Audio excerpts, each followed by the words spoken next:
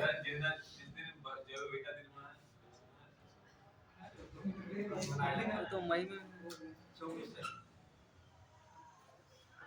17 होना चाहिए, 17 अप्रैल होना चाहिए। देखो मौर्य जी बता देंगे, ठीक है, तो लिख लीजिए।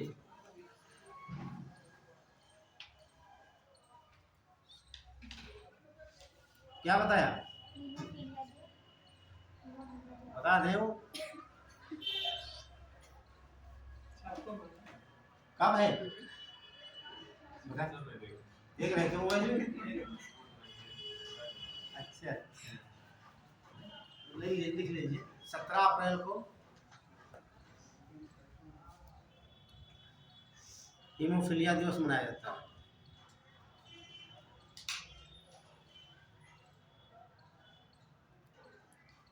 मैच कर लेना आप लोग, ठीक। देखिए जो ब्लड क्लॉटिंग फैक्टर होते हैं इनकी संख्या होती है 13, कितनी होती है 13। थक्का जमाने वाले कारकों की संख्या कितनी होती 13 होती। इनमें से तो 8 नंबर पे होता है, कौन सा 8वां, उसे बोलते हैं एंटी हीमोफिलिक फैक्टर। क्या बोलते हैं, एंटी हीमोफिलिक फैक्टर।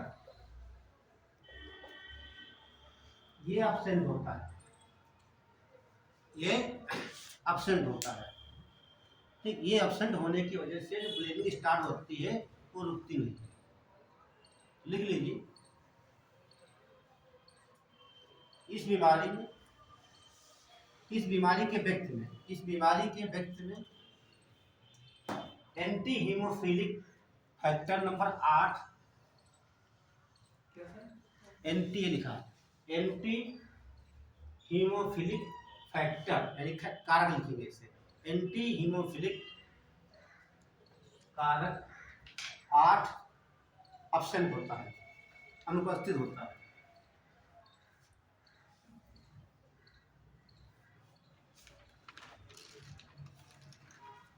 जिससे रक्त का थक्का नहीं बन पाता है, जिससे रक्त का थक्का नहीं बन पाता है।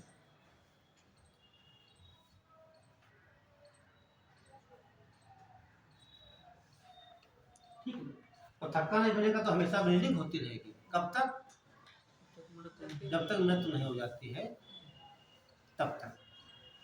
अब इसमें प्रभावित क्या क्या होगा, अगला पॉइंट लिखिए। ये पूछेगा कौन सी सेल नहीं बन पाती है। अब थक्का बनाने कौन सी कोशिका मदद करती है, प्लेटलेट्स, थ्रोम्बोसाइट नहीं बन पाती, लिख लीजिए अगला पॉइंट। इसमें प्लेटलेट्स, प्लेटलेट्स या थ्रोम्बोसाइट, थ्रोम्बोसाइट कोशिकाएं नहीं बन पाती।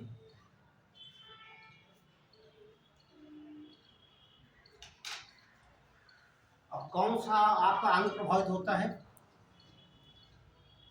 सर्कुलेटरी सिस्टम, रक्त परिसंचरण तंत्र, लिखिए ये पूछा जाता है। इस बीमारी में रक्त परिसंचरण तंत्र प्रभावित होता है, इंग्लिश में लिखेंगे सर्कुलेटरी सिस्टम। रक्त परिसंचरण तंत्र, कठिन है थोड़ा। रक्त परिसंचरण तंत्र प्रभावित होता है, हिंदी में लिखेंगे, इंग्लिश में लिखेंगे सर्कुलेटरी सिस्टम इफेक्टेड।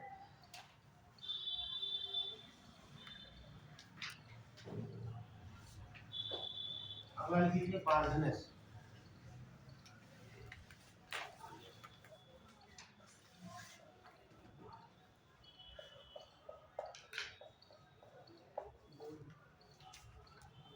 इसका एग्जाम्पल आपने बहुत देखा होगा, है ना। एक क्वेश्चन करेंगे आपसे, समाज में दो लोग होते हैं एक प्रकार के, एक तो मेल और फीमेल, है ना। तो आपने किसको देखा है? पुरुषों को देखा होगा ना, महिलाओं में क्या होता है? ये होती है,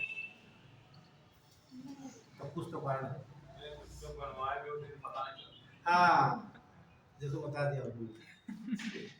ठीक, कुछ लोग होते हैं ना, लेकिन जो बनवाए होते हैं उनका ये इतना चिकना नहीं होता है। वो बनवाते हैं, बाल निकल आते हैं, ठीक, लेकिन जिनका बीमारी से होता है, जैसे घर से चमक रहा है, देखो ना प्रकाश से ऐसे चमकता है। ठीक, होता ये है जो यहाँ हेयर फॉल के जो होते हैं, जैसे आपका जो बाल होता है, ये बाल कैसा होता है? खोखला होता है, ध्यान रखना। बाल कैसा होता है? खोखला होता है, केराटिन प्रोटीन का बना होता है। रंग जो होता है केराटिन के कारण, सॉरी मेलेनिन के कारण होता है। उनमें होता क्या है, जिनमें जेनेटिक होता है, इनका जीन जो होता है अब XY होता है, तो इनका जीन Y क्रोमोसोम पे होता है। इसमें होता है, इसका जीन होता है Y क्रोमोसोम पे, और Y कहाँ बैठता है? क्योर पे।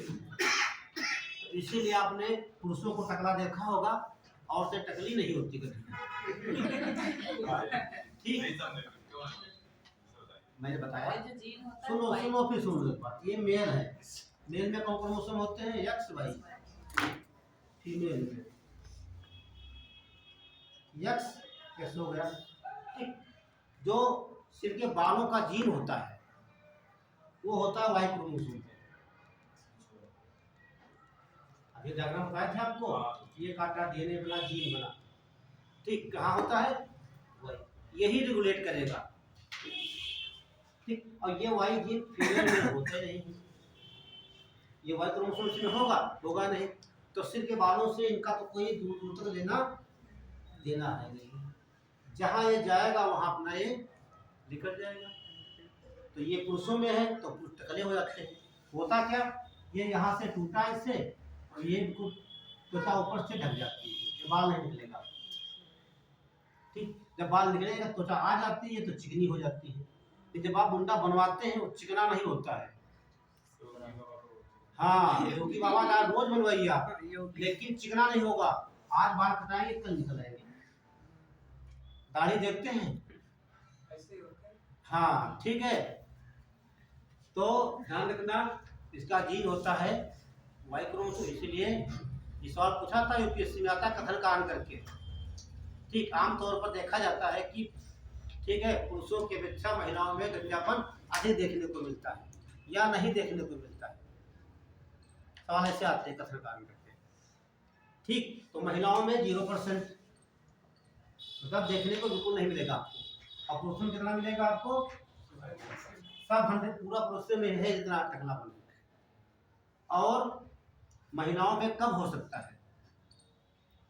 ये बीमारी होती है तो महिलाओं में दोनों में हो सकती है। ये तो आपके बाल में यहाँ आ जाता फंगस, ठीक, उसका नाम है टीनिया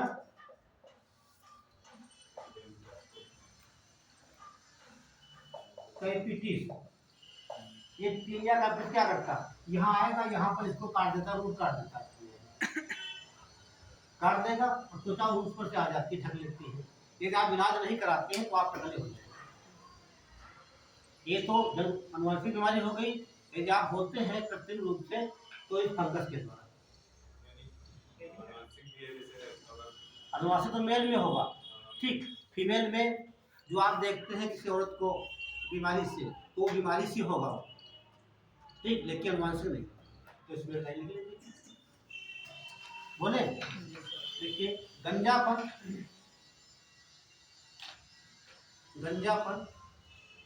एक अनुवांशिक बीमारी है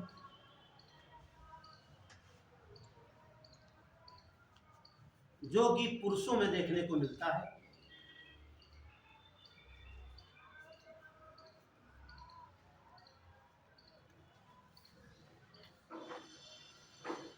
ये कौन लिखेंगे? ये टीनिया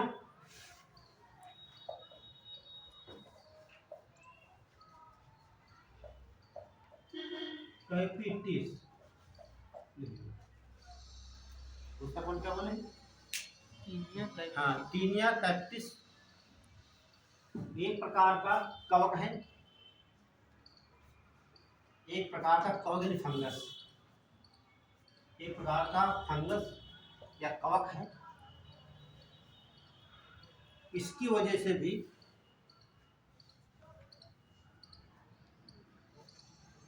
गंजापन हो सकता है।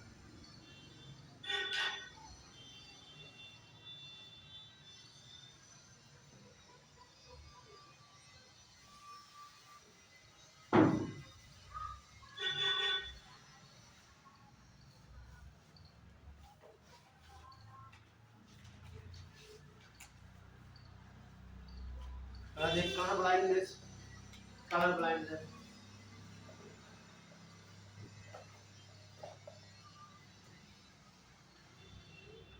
कलर ब्लाइंडनेस हिंदी में बोलते हैं कलर विजन।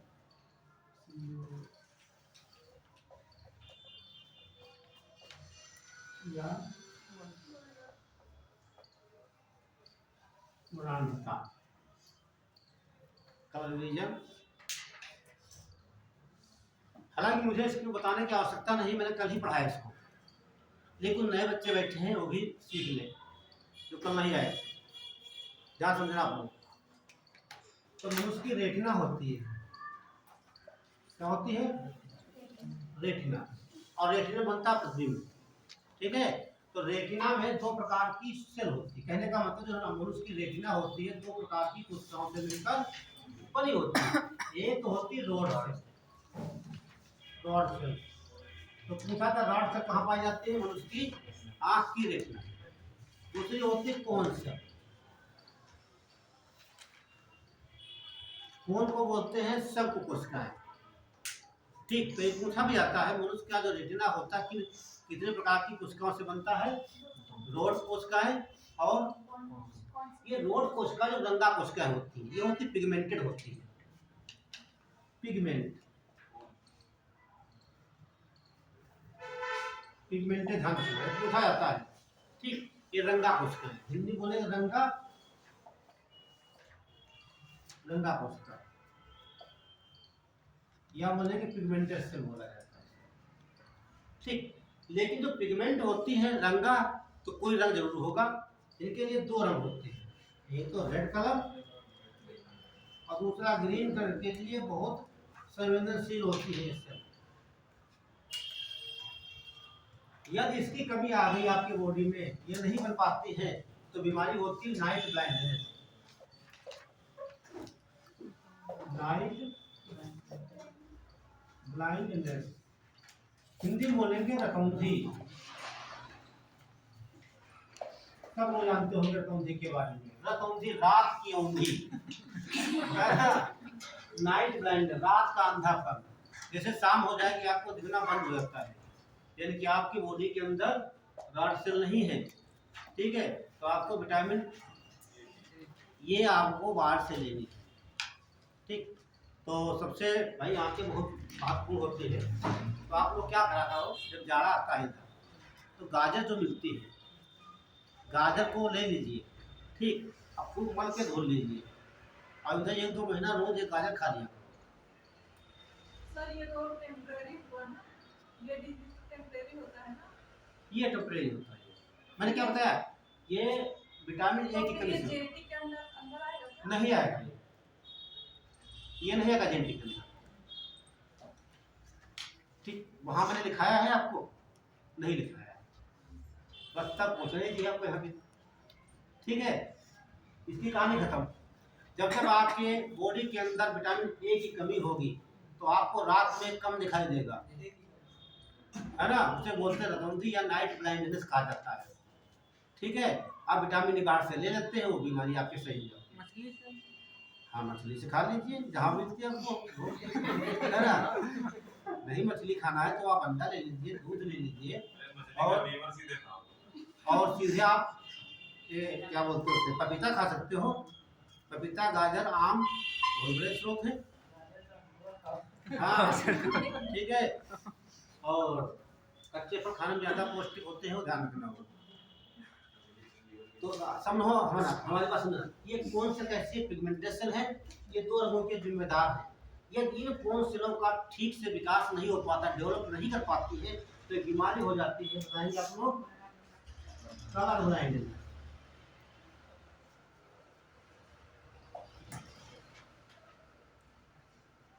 इसी कहते हैं अनावृतता या कहा जाता है कलर ब्लाइंडनेस, और जो कि ये क्या है, जेनेटिक।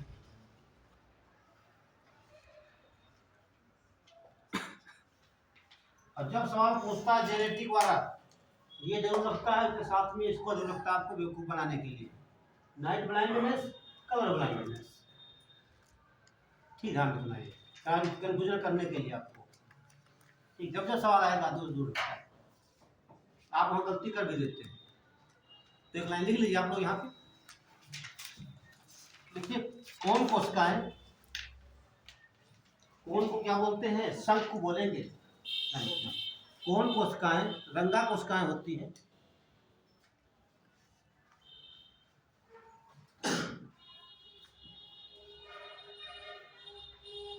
इन कोशिकाओं की कमी से, इन कोशिकाओं की कमी से, हाँ इन कोशिकाओं तो कौन, इन कोशिकाओं की कमी से व्यक्ति लाल और हरे रंग में अंतर नहीं कर पाता है। व्यक्ति लाल और हरे रंग में,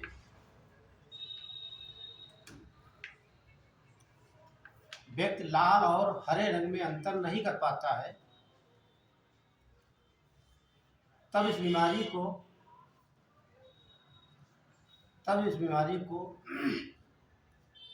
कलर ब्लाइंडनेस, तब इस बीमारी को कलर ब्लाइंडनेस या कलर विजन, कलर ब्लाइंडनेस या कलर विजन या वर्णांधता कहा जाता है, या वर्णांधता कहा जाता है।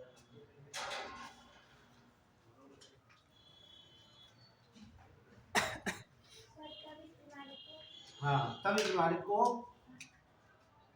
कलर ब्लाइंडनेस या कलर विजन या वर्णांधता ये लिखा है। विटामिन स्रोत सब एक ही है सर? हाँ बताइए, विटामिन स्रोत सब एक ही होंगे इसके लिए? आप इसमें कौन में और रेड? नहीं नहीं नहीं नहीं, कौन से कोई मतलब आपका विटामिन से नहीं है। इसका मेन रोल रहता है यहाँ जीन का। जीन चेंज हो गए हैं, म्यूटेशन हो चुका है। ठीक है, यदि आपके हैं तो आपके पापा में रहा होगा, तो आपके बाबा में रहा होगा। ठीक, उसके बाद जब आप जाएंगे अपने बच्चों को गिफ्ट के रूप में देखें, इसे कहा जाता है पीढ़ी दर पीढ़ी ये चलती रहती है। हाँ, अचानक कोई म्यूटेशन हो जाए, ठीक म्यूटेशन हो जाए तो सर क्या होगा, suddenly change in DNA sequence, अचानक डीएनए में के क्रम में परिवर्तन आ जाए, चेंज हो जाए, उसे क्या बोलते हैं, म्यूटेशन। ऐसा पूछा था यूपीपीसीएस में। ठीक, यदि किसी के ठीक बॉडी के अंदर या डीएनए के सीक्वेंस में क्रम में अचानक चेंज हो जाता है तो उसे क्या कहेंगे, म्यूटेशन, उत्परिवर्तन। ठीक है, तो नोट कर लिया आपने, कलर ब्लाइंडनेस, कलर विजन या वर्णांधता। कंफ्यूजन हो तो पूछ लिया करो, बिल्कुल फोन करके मत डरा करो टीचर को। हाँ, हमें डरा मत करो आप लोग। हाँ, ये ध्यान रखना। पूछ लेते हैं सर इसीलिए। हाँ, खुल के पूछ लो बस, लेकिन कुछ ना कोई आधार होना चाहिए, है ना।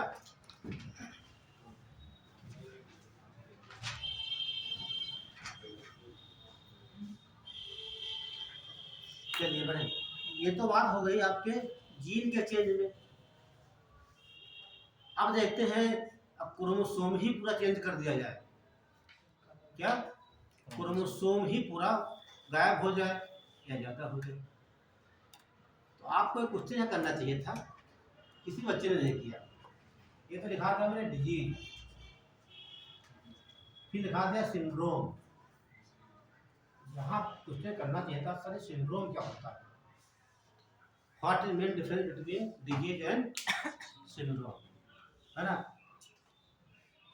था क्वेश्चन, फिर ध्यान लीजिए, क्लाइनफिल्टर सिंड्रोम।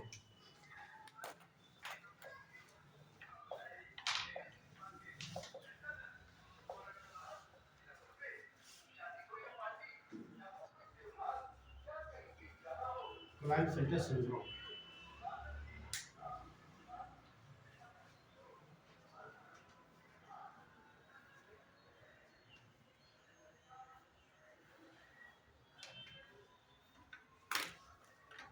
समझिए, यदि आपके क्लियर समझ में आ गया है पहले वाला बेसिक कॉन्सेप्ट, तो यहाँ कुछ समझना ही नहीं। मैंने कहा 44 प्लस एक्स वाई, तब ये मेल है ना, और 44 प्लस एक्स तो मैंने कहा ये फीमेल। और ध्यान रखना, यहाँ लिख लेना के या मिला करके, के का हो जाएगा क्लाइंट फिल्टर, यम का हो जाएगा मेल। ये परिवर्तन इसमें क्यों मेल में होता है, तो यहाँ फीमेल हटा देते हैं। तो मेल हम लेते हैं, देखिए ध्यान से, ये 44 तो कॉमन में पा जाएंगे, प्लस एक्स वाई होगा, ये मेल हो गया हमारा बॉय। होता क्या इसमें, ए प्लस एक क्रोमोसोम बाहर से आकर मिल जाती है। ये कितने हो गए आपके 46, ये तो जनरली होता है। अब हुआ क्या इसमें, 44 प्लस एक्स वाई, और इसमें से ये क्रोमोसोम, ये क्या लिखा है एक्स, ये कहाँ से आ गया, फीमेल से आ गया, फीमेल से आकर इसमें ऐड हो गया। संख्या कितनी हो गई, मैंने कहा था अभी क्रोमोसोम केवल पेयर में है तभी ये सही है। जैसे इनका पेयर बिगड़ा, सब बिगड़ गया, पूरी आपकी बॉडी का स्ट्रक्चर बिगड़ जाएगा और बिगड़ गया। देखिए, अब कहने का मतलब ये हम तो यहाँ तक तो है मेल, कहाँ तक है मेल, और यहाँ से बन गए आधे फीमेल, आधे तो आया एक वहां से, एक आ गया। ऐसा कोई व्यक्ति है जो मेल में फीमेल के गुण हो, उसे क्या बोलते हैं, अर्धनारी।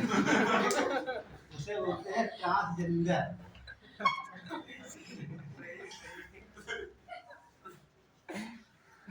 हिंदी में बोलते हैं किन्नर, किन्नर, और एक सब कहते हैं, वो आप लोग जानते होंगे, ठीक है। आप कहिए, ठीक है, तो ट्रांसजेंडर कहिए या किन्नर कहिए। तो आपने क्या देखा उसमें कि यहाँ समझने की जरूरत है, यहाँ पर रटना मत, ये तो हमारा मेल था, गलती से जो भी हुआ हो, एक क्रोमोसोम इसमें ऐड हो गया, 46 से कितने हो गए 47। जैसे मैंने कहा था, जैसे इनकी संख्या घटेगी बढ़ेगी, पेयर से हट जाएगी, तो पूरा बॉडी का स्ट्रक्चर बदल जाएगा आपका। तो कहने का मतलब मेल में फीमेल के पूरा, ठीक है। तो ना तो वो मेल के दिखाई दे रहा पूरा, ना फीमेल दिखाई रहा, मिक्स, ऐसे क्या बोलते हैं, किन्नर या ट्रांसजेंडर। इतना बना लीजिए, फिर लाइन लिखवा दीजिए।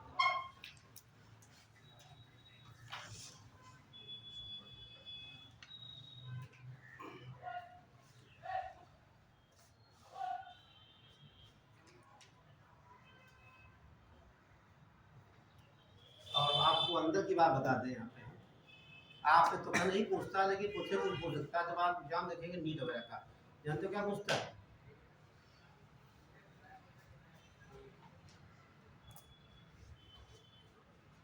बना लिया, बना लो, एक लाइन लिखवा देते हैं।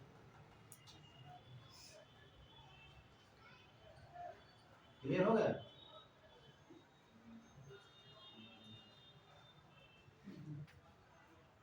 क्योंकि तुमने पूछा था ट्रांसजेंडर, है ना, है ना। चलिए देखो यहाँ पे मेडिकल क्या पूछता, सीधे इतना पूछता है, ये ऐसे इतना दिया होता है, ये कौन सी बीमारी काज करना, बस सवाल ऐसे आते हैं वहां पे। 44, बाकी कोई व्यक्ति नहीं जान सकता है, कितना भी ज्ञानी हो, 44 लिखा होता है प्लस एक्स वाई, कभी की वैसे लिख देता है 44 प्लस 3 ऐसे लिख देता, तभी 47 हो जाती है। कौन सी बीमारी कर रहा है? ट्रांसजेंडर की, यानी कि क्लाइनफिल्टर सिंड्रोम से पूछेगा। तो एक कौन सा हो गया? क्लाइनफिल्टर। उसमें 2 तो आपके हो गए मेल के, 1 फीमेल का है। लिखिए बोले। तो ये KM लिखा का मतलब हो गया कि ये बीमारी किसमें होगी? मेल में होगी। इसमें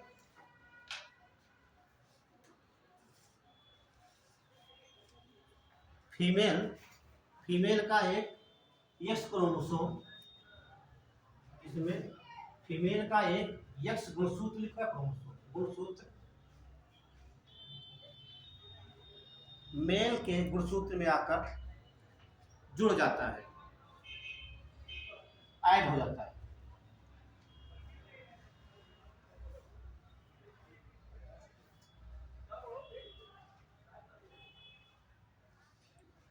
जिससे मेल में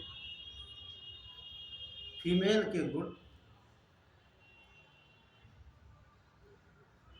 आ जाते हैं।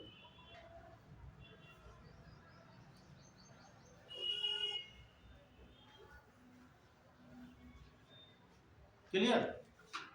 बाकी तो वैसे व्यक्ति को क्या बोलते हैं? ट्रांसजेंडर या किन्नर कहते हैं। ऐसे व्यक्ति को किन्नर या और के टर्नर सिंड्रोम।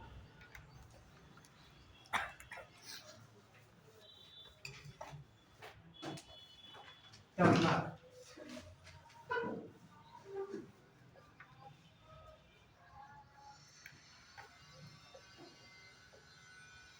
इसे क्या लिखेंगे? TF KM TF ध्यान रखना, कभी नहीं लिखना। ये टर्नर सिंड्रोम, SYNDROM। देखिए इसमें क्या होगा? ये किसमें होगा? फीमेल में। तो मेल को नहीं लेंगे, किसको लेंगे? फीमेल। इसमें होता क्या है? ये 44 प्लस X कितने हो गए? 46। इतने होते हैं मेल, ठीक, मेल हो फीमेल हो, लेकिन अंतर यहाँ पे होता है। इसमें होगा क्या? इसमें होगा क्या? 44 प्लस X 0 कितने हो गए?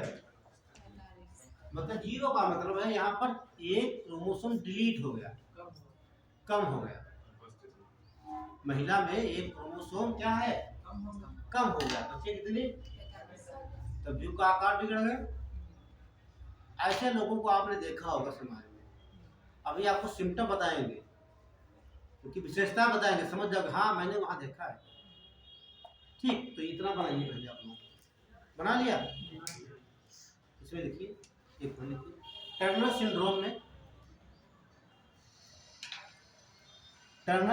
में फीमेल का एक गुणसूत्र डिलीट हो जाता है। क्या बोलेंगे हिंदी में डिलीट को? हाँ, रिमूव हो जाता है। नहीं तो हिंदी में समाप्त नहीं कर सकते, वो हट जाता है। ये डिलीट लिख सकते हैं आप लोग, ठीक। हाँ, वो मिस कर गया, तो भी तो इंग्लिश शब्द है, मिस कर गया। ठीक, डिलीट हो गया या मिस कर गया, एक ही बचता है। तो कैसे पहचानेंगे सिम्टम? देखिए आप,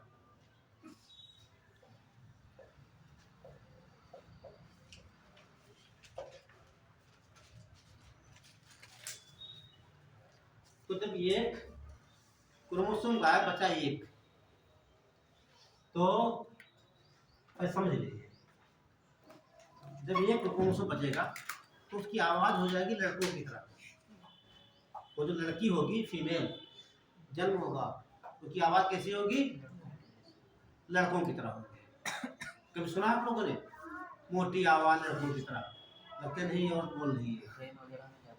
हाँ, कहीं भी मिलते होंगे। एक लाइन।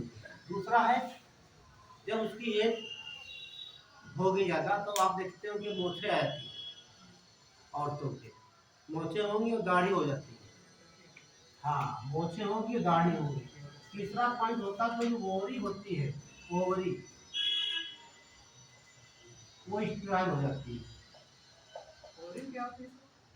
ओवरी, ठीक, इसे बच्चेदानी कहा जाता है, गर्भाशय, ठीक, वो स्टेरॉइड कर जाती है, ठीक है, यानी कि वो नपुंसक हो जाता है, बच्चा कभी नहीं होते, ये गुण होते हैं। ठीक है, तो नोट लिख लीजिए। प्रभाव क्या पड़ेगा, ये गीत हो जाएगा। महिला की आवाज पुरुषों की तरह, एक यूपीएससी क्या देगा, तब ये करेक्टर देगा आपसे, पूछेगा कौन सी बीमारी ये है। महिला की आवाज पुरुषों की तरह, अगला पॉइंट लिखिए। दाढ़ी मोछे भी उगाती हैं,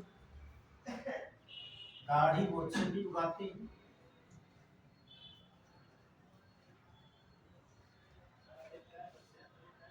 ओवरी का विकास नहीं होता है, ओवरी का विकास नहीं होता है।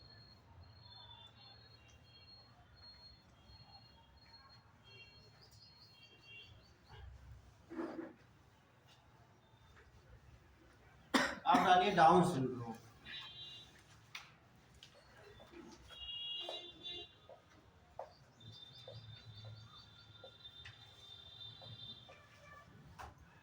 डाउन सिंड्रोम, ये देखो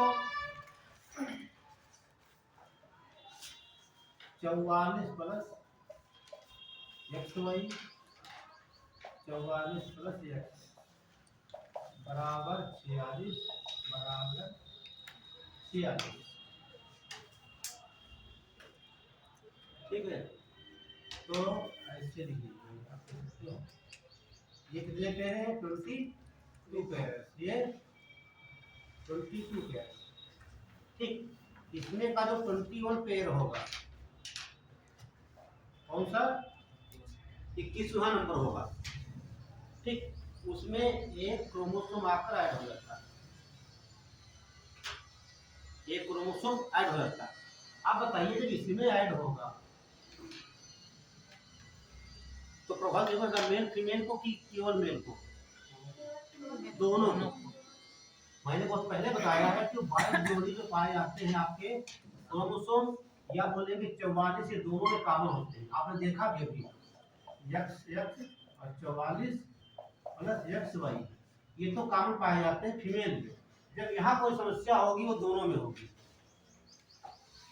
क्लियर हुआ कहने का भाई, इसमें आपने देख लिया मेल फीमेल में, यहाँ पर कोई क्रोमोसोम आपका जुड़ता है या कम होता है, या ऐड होगा डिलीट होगा, तो दोनों कॉमन पाए जा रहे हैं ना, ये दोनों मेल फीमेल पाए जा रहे हैं, तो दोनों की समस्या उत्पन्न होगी। तो यहाँ लिख सकते हैं ये मेल एंड फीमेल दोनों में डाउन सिंड्रोम देखने को मिलता है। अब इनमें ऐड हो जाता है, ठीक, दो जगह क्या हो गए, 3 हो गए, इसे ट्राइसोमी भी कहा जाता है। क्या बोलेंगे, ट्राइसोमी।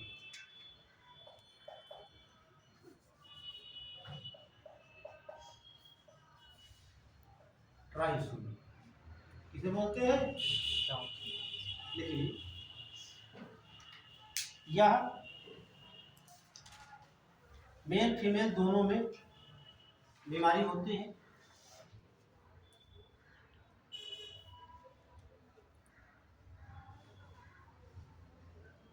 दोनों में बीमारी होती है।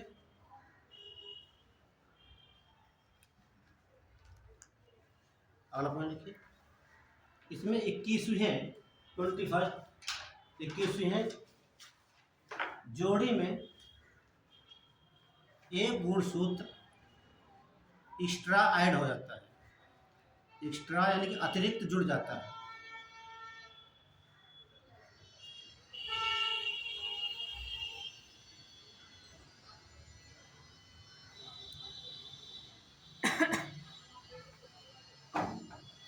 तो टोटल कितने हो जाएंगे,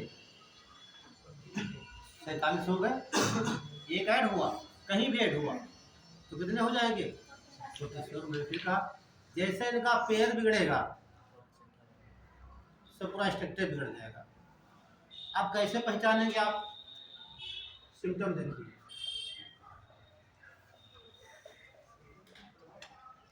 नंबर 1, ये एग्जाम्पल सब लोगों ने इसका देखा होगा। किसी व्यक्ति को देखा है छंगा, छंगा जैसे छेंग है ना, किसी की उंगलियां कम या ज्यादा, हाथ में और पैरों में। हाँ कहीं भी हो सकती है, उंगलियों की बात कर रहे हैं, ठीक? तो उंगलियों की संख्या कम ज्यादा हो सकती है, पहली पहचान। दूसरी पहचान का जो माउथ होगा,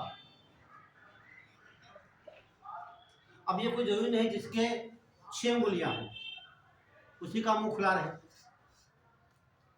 ठीक है? माउथ ऑलवेज ओपन रहता है, ध्यान रखना। इसमें डाउन सिंड्रोम सबसे बड़ी पहचान होती है, उसका मुंह खुला रहेगा।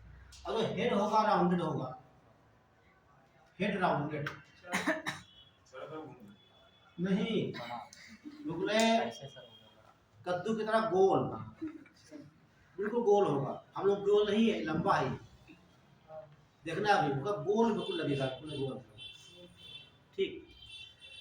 तीसरा पॉइंट, उसकी जीभ जो होगी वो बहुत मोटी होगी, मैसूर टंग होगी, मैसूर टंग।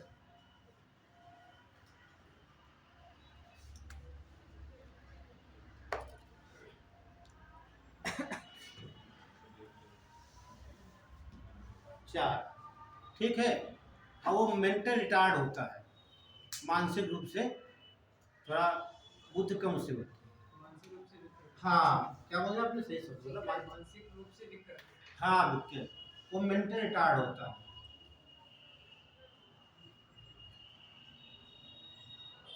ये सब देता है यूपीएससी, तब पूछता है, ठीक है? तो यही से तो क्वेश्चन ही पूछते हैं। हाँ, और जो ये कंडीशन होगी उसकी बॉडी शार्प होगी, हाथ थोड़े छोटे होते हैं, ऐसे व्यक्ति को कहते क्या है? उसे कहते हैं मंगोलिज्म।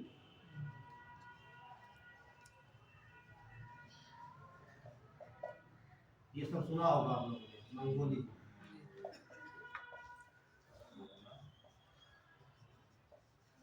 ऐसे व्यक्ति क्या बोलते हैं? इन्हें पूछता है mongolism disease cause by down syndrome. तो जो कि पांच लिख लीजिए, बोल रहे हैं हिंदी में शुद्ध। तो मंगोलिज्म क्या पहचान हो गई? ये होगा गुणसूत्र से कितने बॉडी में होंगे?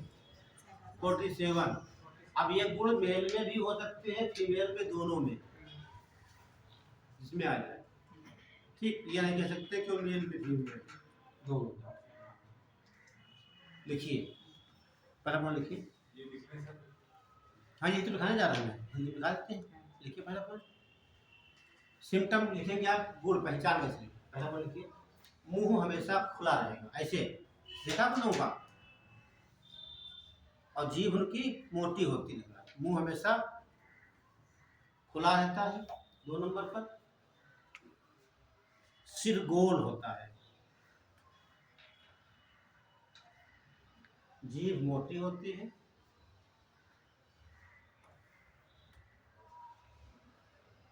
मस्तिष्क का कम विकास होता है, मस्तिष्क का कम विकास होता है।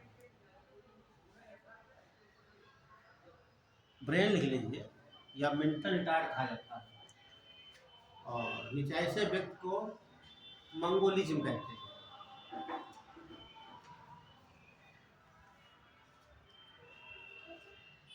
ऐसे व्यक्ति को लिखा मंगोलिज्म कहते हैं।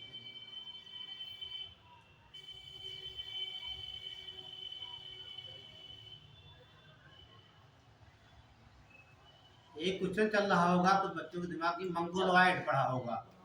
मंगोलॉइड प्रजाति होती है, वो अलग चीज है। जब क्लासिफिकेशन पढ़ेंगे उसके बाद जनजातियों का, ठीक। मंगोलॉइड प्रजाति होती है, वो अलग चीज।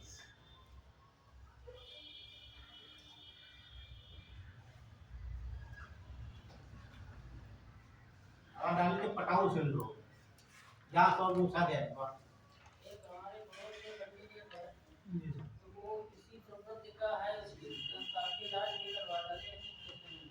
ऐसे होगा। बस हाँ समझ लीजिए समस्या वही है। ठीक है, बस यहाँ जो शब्द मेंटल रिटार्ड लिखा है वो, ठीक है, हाँ वो दिमाग का से काम नहीं करता है।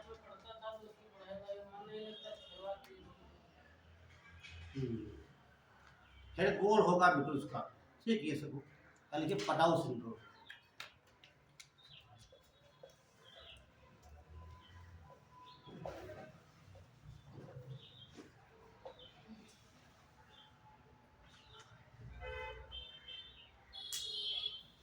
इसमें क्या होता है, तेरहा जोड़ा होता है। कौन? तेरहे जोड़ी पर एक क्रोमोसोम है। तेरहे गुणसूत्र था, तेरहे जोड़ी, तेरहे जोड़ी गुणसूत्र में एक गुणसूत्र अतिरिक्त जुड़ जाता है। वहां जुड़ा 21 में, यहाँ 13 में।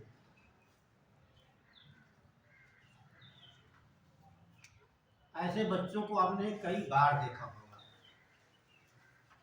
ठीक है। इसे बीमारी होती है उसे कहा जाता है लिप क्लिफ्ट। ओंठे फटी। ओंठ फटी नहीं, ओंठ कटी हुई। हाँ वही कटी। ओंठ फटी बाद में होती है। देखा होगा बच्चों की ओंठ ऐसे गायब होती है ना? नहीं देखा है? देखा होगा। हाँ, ये उसके बाद पर सर्जरी सही हो जाता है, सर्जरी कराते लोग। ठीक है, तो ये सवाल पूछा गया। ठीक, तो लिप क्लिफ्ट कहा जाता है उससे, जो ओंठ कटे होते बच्चों देखा होगा, बहुत दिख जाते हैं। ठीक, उनमें क्या होता है, तेरहे पर एक क्रोमोसोम आपका ऐड हो जाता है, तो ये यहाँ पर उसका डिस्टर्ब हो जाता है। ठीक, तो उसको क्या बोलते हैं, लिप क्लिफ्ट लिखना, ओंठ कट। ठीक, तो बच्चा जन्म लेता है तो ओंठ कटी होती है। एक लास्ट अवस्था आपका है एडवर्ड सिंड्रोम। हाँ तो लिखिए ना, इसमें बच्चे की ओंठ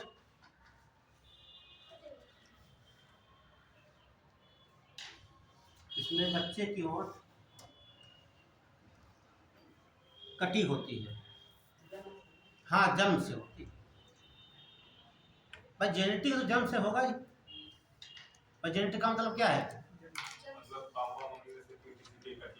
हाँ, वो जेनेटिक होगी, अनुवांशिक होगी। बाकी आप ऐसा ट्रांसप्लांट करा लीजिए। अगला देखिए कौन होता है। हाँ, एडवर्ड सिंड्रोम।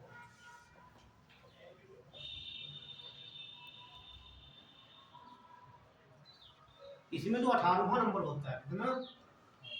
18वां जो एक ऐड हो जाता है, तो इससे बिल्कुल क्लियर हो जाता है उसके हाथ में उंगलियों की संख्या। हाँ, ठीक है, उंगलियों की संख्या बढ़ भी सकती है, घट सकती है। बोले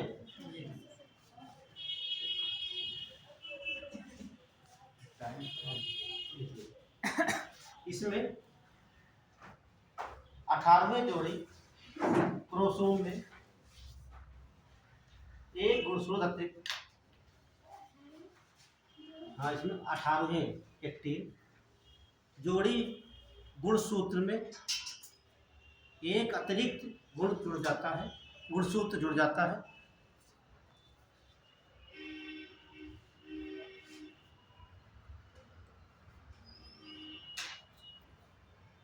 जिसमें बच्चे की उंगलियों की संख्या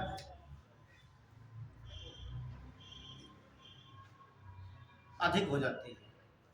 अधिक या कम को लीजिए आप, अधिक मिलता है, कम नहीं देखने को मिलता है, अधिक हो जाती है।